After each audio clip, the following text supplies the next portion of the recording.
9:03 a.m. Tuesday, June 4th, 2013. Stand for a moment of silence.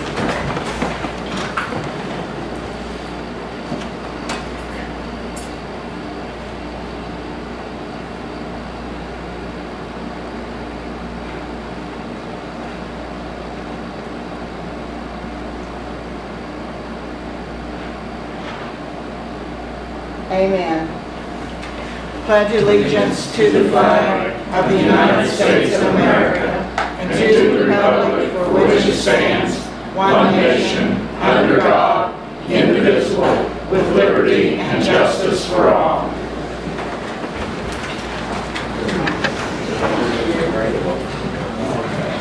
I move that since Butch isn't here, that Shirley be named the president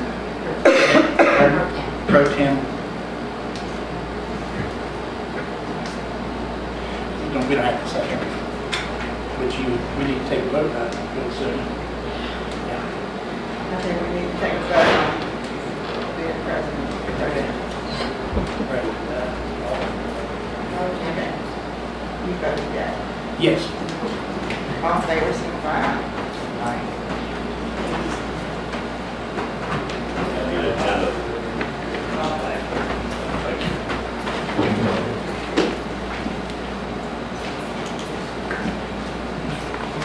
Okay, Hudson, did you want to speak? Yes. I have a couple of follow-up inquiries.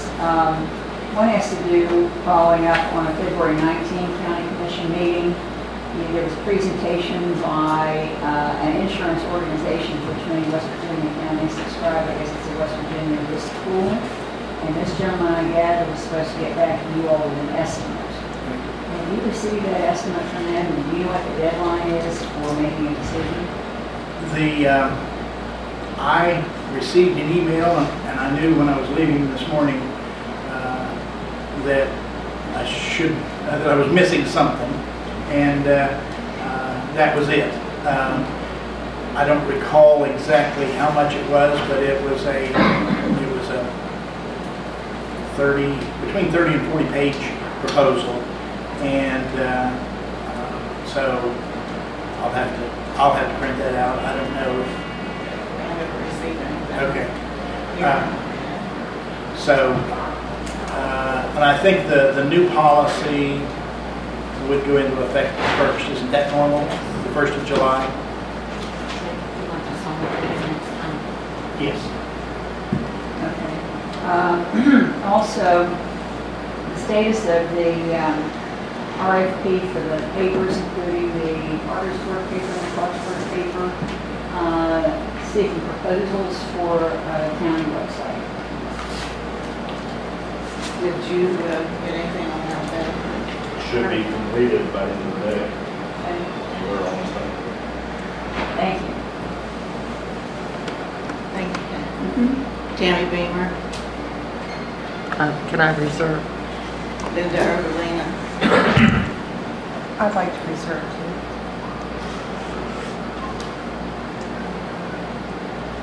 Charles Nola, Charles Norton. Northa. Okay, sorry about that. Nothing. Okay. And Lisa Sawicki. Did you want to speak?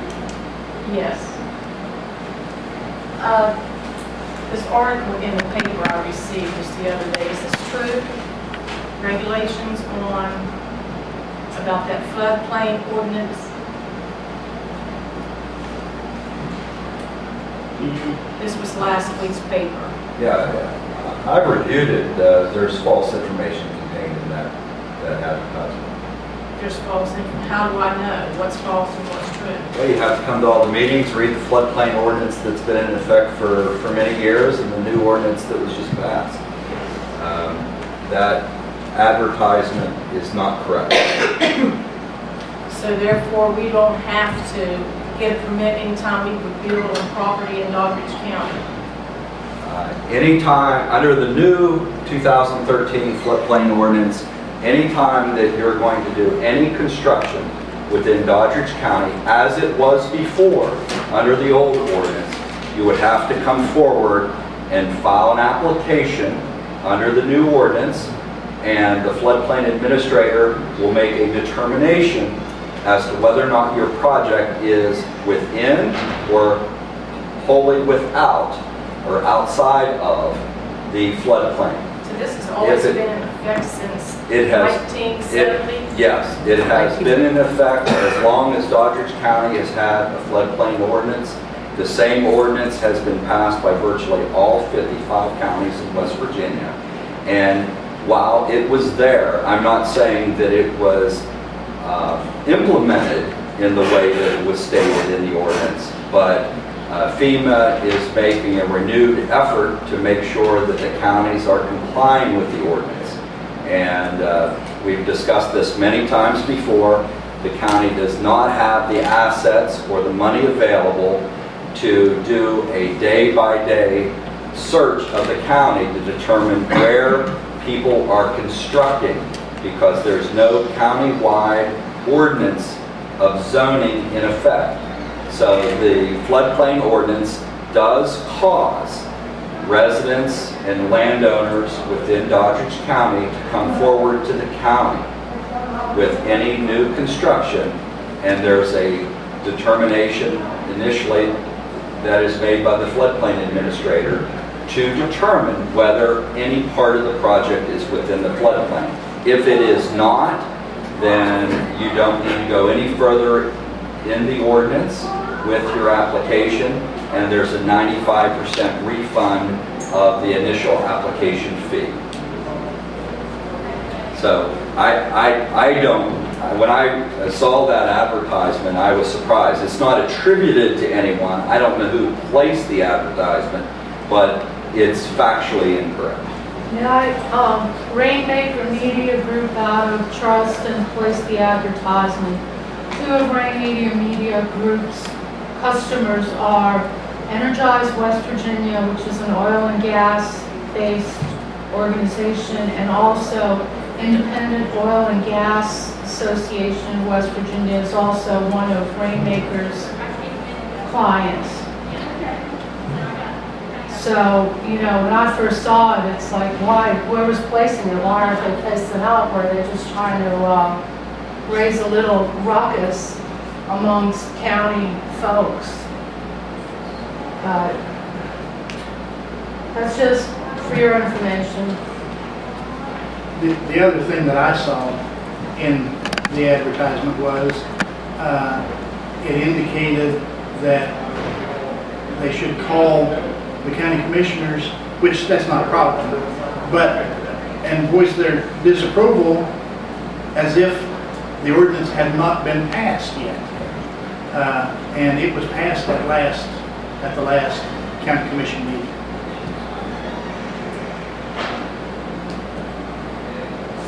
Edward Kane.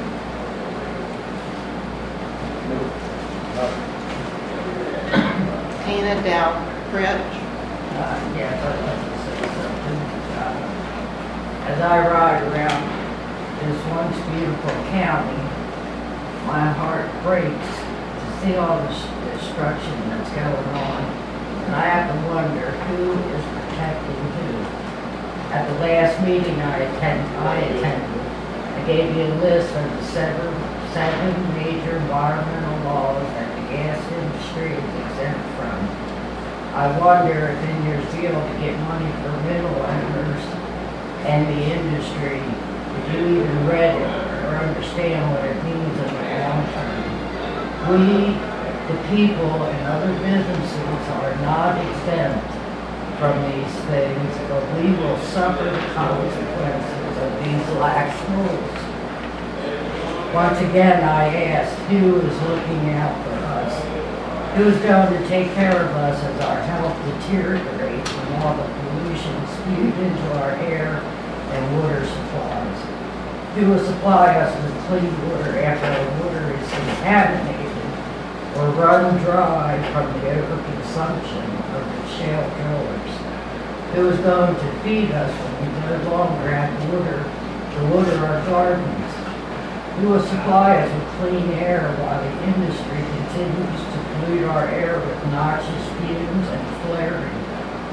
Who will repair our roads as they continue to crumble from the many trucks that our roads are not built to handle? Oh wait, I know the answer to that one.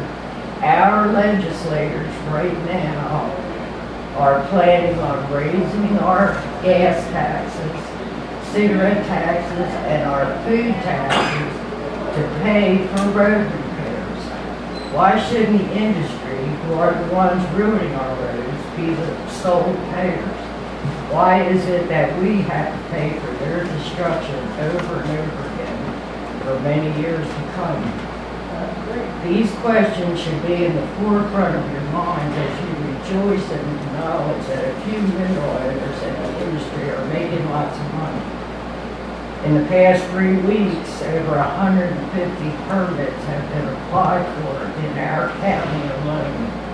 Add that to all the ones permitted already and all of the ones that will be permitted in the future. You will see that we are in for years of destruction and pollution. When the last hole is drilled, those folks are going to take their money and are going to leave. And those of us that don't have the ways or means to leave will be left for suffering consequences. Think about that and ask yourself, who should you be looking out for? We're trying. That's why we have these meetings. We're trying to get things under organization. We hear you. Well, I hope. I'd like to see, because all these other groups like the DEP and oil and gas, they haven't seen a permit that they didn't like. And nobody is accountable to each other. They're still issuing permits to JB to drill on the Kaufman farm that's in a floodplain.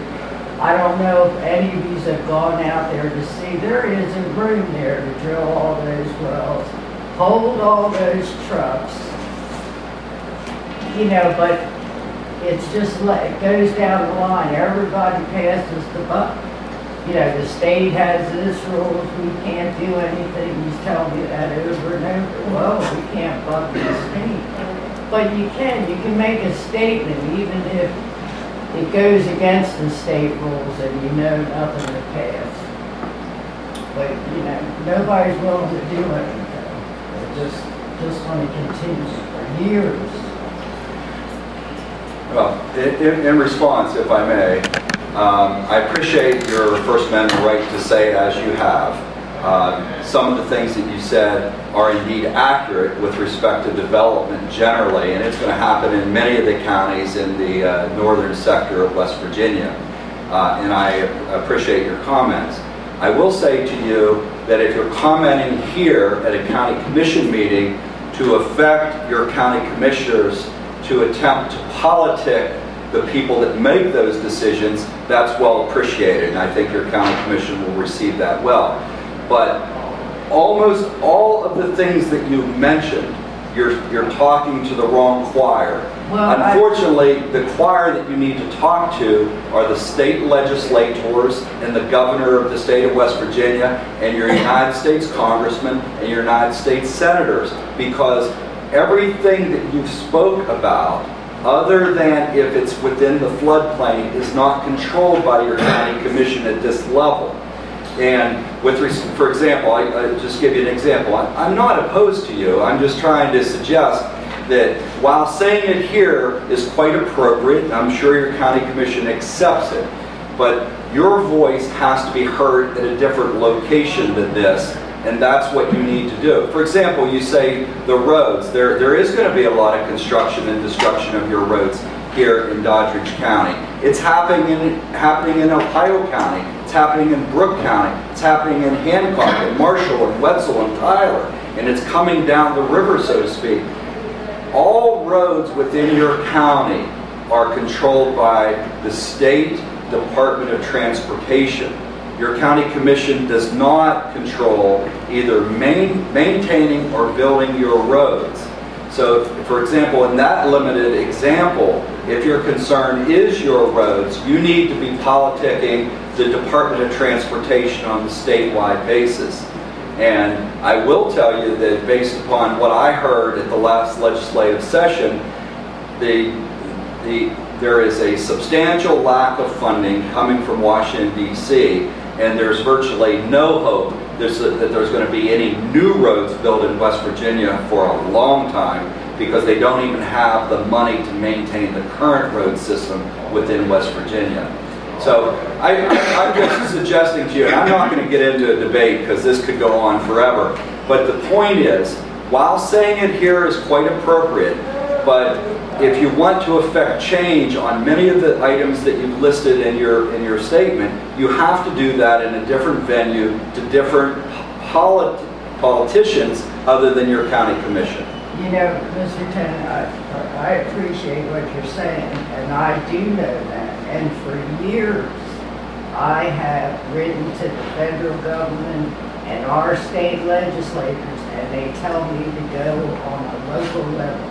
Well, everybody wants to pass the buck. I'm here to tell you that your county commission, as a legal body, does not have authority over many of the things that you mentioned. They might and I not feel have your authority, pain. but they have a voice. They do have a voice. And they need to raise it. If you're attempting to influence your county commissioners for them to move forward to politic these agencies and other groups on a statewide or national basis, then I'm sure your voice has been heard here today. Well, that's all I'm trying to do, because like I said, at a federal and state level, they don't want to listen to me either. I mean, Or I feel your anybody pain. else that's against the industry. That happens, but if anyone at the state level suggests that your county commission has the authority to control many of the things that you listed, they're wrong, and tell them to not pass the buck down to the county, because the county doesn't have the legal authority to control many of those things. Another issue that you mentioned, and I've touched upon this in the past, is if we had the authority and if we were to pass a complete ban on any drilling, I would venture a guess that within a week after we passed that ordinance, the first lawsuit from a mineral rights owner would hit the Doddridge County courts. And there are probably just as many or more mineral rights owners as there are landowners. And I understand what you're saying about the changing of the scenery, but Doddridge County has been drilled for 100 years, and yes, things change, but given a few years, if once again the laws are observed, the companies will reclaim, and it won't look the same, but it should it should be back to the beauty. I'm sorry, but the traditional drilling that's been done for well over 100 years, the footprint of that is much, much smaller. The footprint where you have 3 to 5 acres or more taken for a well pad, that's not going to change, okay? Plus the fact for them to continue extracting the fuel out of that, they have to keep refracking every so many years. So it's not going to go back to having hay fields growing around a well pad. That's right. And farmers are not going to, they lose the use of their land with the access roads, the well pads, the pipelines, they lose that access. And there's something definitely wrong with that. And the other thing, other areas in the country, other communities are banning fracking, and there haven't been lawsuits occurring yet. It's happened in New Mexico, and it was basically people trying to protect their water supplies. It's happening up in New York State. It's happening all over the country. So there's a stance. I agree with Tina. If you could add your voice to our voice as far as talking to the Department of Transportation. I talk to Mr. Lopez on probably a weekly basis. His hands are tied in a lot of ways from the stuff that comes down from Charleston as far as our road structure is concerned. There were more and more. There were 2 tanker truck accidents last night where water trucks turned over, one on Flint and one on Long Run. A couple of weeks ago, and I just basically took a real mild look at it. 4 vehicle accidents related to oil and gas. One of them was off of Buckeye Run where a 4-door pickup truck ended up smashing Mrs. Denham's shed. She's stuck dealing with the situation, and the woman's like ill, all right? And if the shed hadn't been there, that truck would have ended up in their kitchen. And there are more of these things occurring, and we don't hear the JB oil and gas stuff. I looked at the newly permitted things that were passed. One of those wells, the legal announcement was at the Tyler County newspaper. Because the receipts are there of where they filed a legal announcement. Doddridge County in the floodplain, but the ad was placed in Tyler County. There was no receipt in the packet for a Doddridge County newspaper. And you need to go talk to the Department of Environmental. Oh, I love talking to them, believe me. That's Believe me. They expect protection, agents of luck. Nobody wants to take responsibility. Our roads are being destroyed. Where's the money that's being brought into our state? Yeah. Don't they have the bond, when they do the highways, don't they have to put a bond with the Department of Highways? What happens to that money when they Yeah. destroy the roads? Why can't they use that money? It's my understanding that, and to respond to one of your comments, we are meeting periodically with the oil and gas industry about the roads. And it's my understanding that the company has to put up a bond. Now, I think they have 3 different options. One is a smaller bond, and it's just for a certain area. And the biggest bond is, I think, $1 million, and it's to cover statewide, I believe. Obviously, just take Route 18 here. I'm sure that it cost a lot more than $1 million to patch and then repave. And but the point is that if a company does not respond to the Department of Highways, that they will not be issued any future bonds. And if they don't have a future bond, then they're not going to be able to operate, is the way it was explained to me. And the Department of Highways is working, I think, with the oil and gas companies. I know that at the first meeting we had, they had not completed the repaving on Route 18. They had just repaired, and there was considerable discussion about that, and there were probably 5 or 6 representatives from the Department of Highways, and there was 5 or 6 representatives from the oil and gas industry. And so then about the time that they said they were going to come out with an estimate, they actually had started repaving. Now, I can't address other areas because I live just off Route 18, so I can attest to that. But it's something that is being addressed, and your county commission is involved with those discussions. Now, obviously, we want to get our roads fixed just as much as you do, because in addition to being county commissioners, we're residents, and we don't like our roads being torn up. But the other side of that coin is those are public roads. And it's just an issue that has to be worked out. And I think it's being addressed. It's just, it doesn't occur as quickly as people would like. It doesn't occur as quickly as I like. But it is occurring.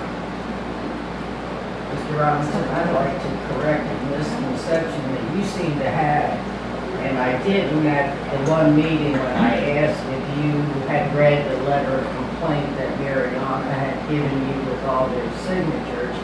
And you keep referring to a permanent ban, which is something we never asked for. You would read that letter of complaint and ask for a moratorium until you could get stuff like this worked out.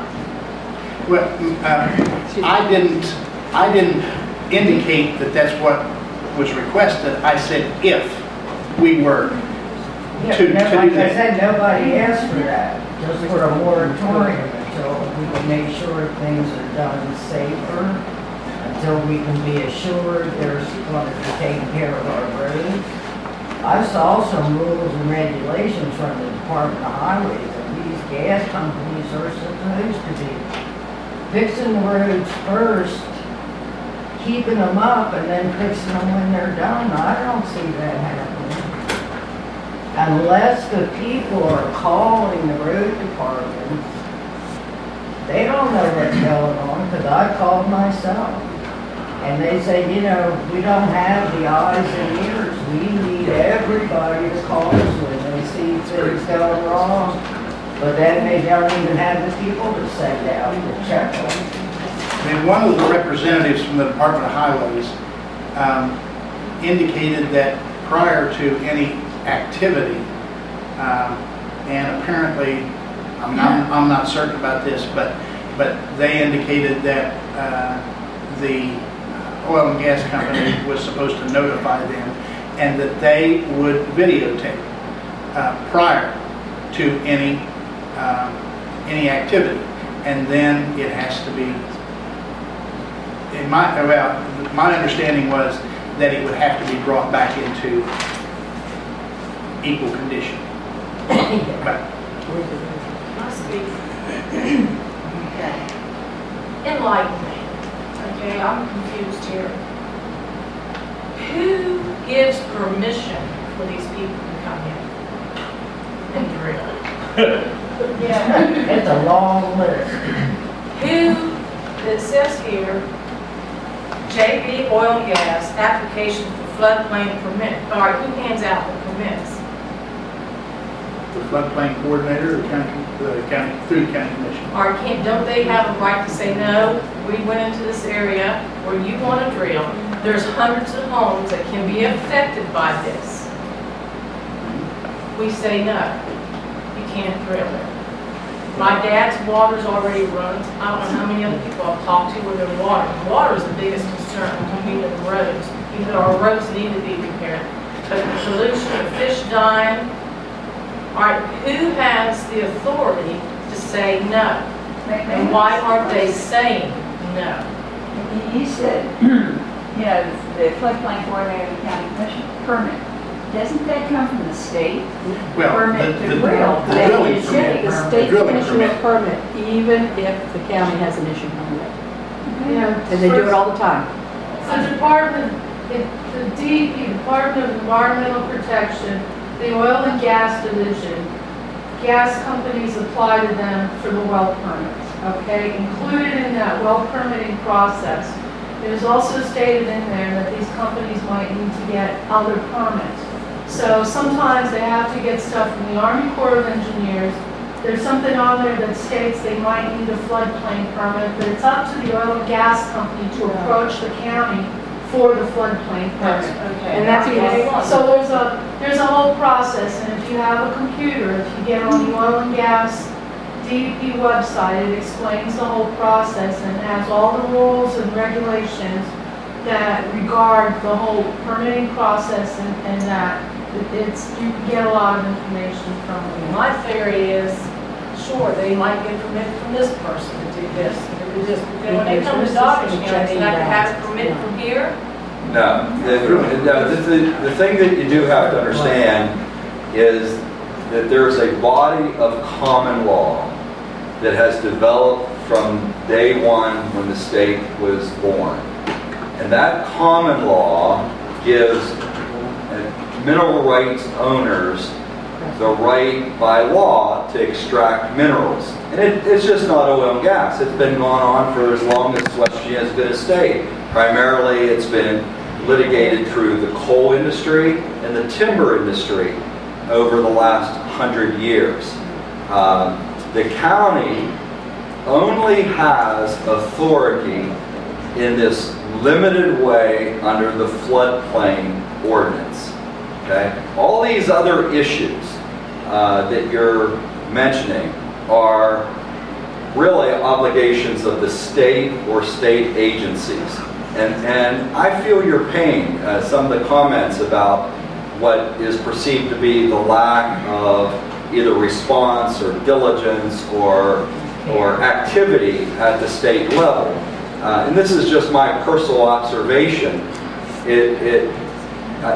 I think it involves a bunch of issues, but two of the primary issues that I see is, number one, for some reason, the oil and gas industry had a 5 to 7 year head start on the state of West Virginia with respect to these particular issues on a law basis, on a statutory law basis. And the state is attempting, through its limited legislative sessions, to catch up, to legislate rules that will touch on some of the issues that have been mentioned here. The last legislative session, well, the one prior to the last, there was what the state called comprehensive law with respect to oil and gas drilling, etc. Now, it's debatable how comprehensive that law was, but this last legislative session, I believe there were no bills passed with respect to oil and gas, this whole oil and gas development in the state of West Virginia. But understand, I'm going to give you an independent legal position here. This isn't the county commission speaking, but if your county would vote to ban all drilling within your county, that you have about a 0 chance of that being upheld at the West Virginia Supreme Court based upon the 150 years of developed common law that gives the mineral right owner the right to come in and extract the minerals from underneath the ground. So while I feel your pain, I understand that some of you may believe that there should be a complete ban of this type of activity. You have 0 chance of that being upheld by your West Virginia Supreme Court, in my personal opinion. And with respect to these other states, it is being litigated in New York. It is being litigated in New Mexico. And, I just don't have any confidence that if you passed a complete ban on all this activity, that you would have any chance of winning at the Supreme Court on that basis. So we're just basically all over. No, I'm not suggesting that. You don't just roll over. You need to talk to your legislative representatives. You need to go to Charleston and talk to your governor. You need to talk to your congressmen and your United States senators. Those are the people that have an opportunity by a legal basis to affect change. Not your county commission.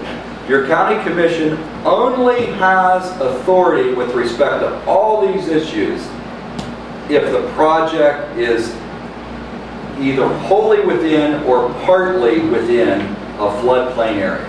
Okay, now what about instead of enacting a complete ban of all activities, which you keep insisting on saying? I'm not insisting on saying that. What about a moratorium?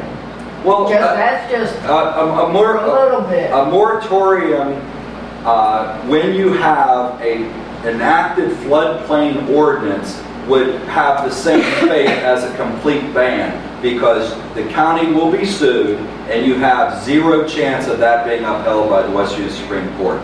Because you're asking this county commission, evidently, to ban all this activity. this county commission does not have the authority by law to ban all activity as you're suggesting, even with a moratorium. So I would not advise any county commission to enter a moratorium.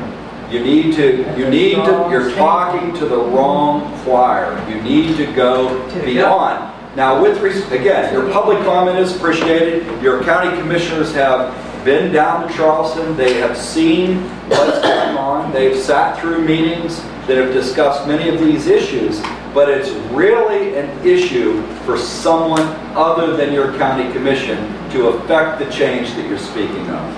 How do you affect change We're gonna have when to all move our on. state and federal politicians are all bought off by the and Well, that has to especially in our state. be at the voting box. That's the only way I can suggest that I know of in studying political history that you can affect change. If you have the belief that your politicians that you have elected are not taking the direction that you believe is the correct action, or if you have the belief that they're bought off, then you have to elect different people. Harry, you're next on the list. Oh, okay. You want to speak? I don't know if any of you know this, today's my last day as assistant prosecutor here in Doddridge County. So I wanted to stand up and first of all say thank you to the citizens of Doddridge County. I've been here for 7 months, been practicing almost 7 years. This was the best 7 months of my legal career, and I truly do mean that. I was offered a position with the Office of the Vice President for Legal Affairs and General Counsel at West Virginia University, and it's just an opportunity and a position that my family and I can't pass up. I think my wife would divorce me if I did. So, I'm not leaving because of the citizens or anything like that, or the work. I would stay here forever if I could, because it's been a dream job, working with juveniles, working with abuse and neglect cases, working with all you guys.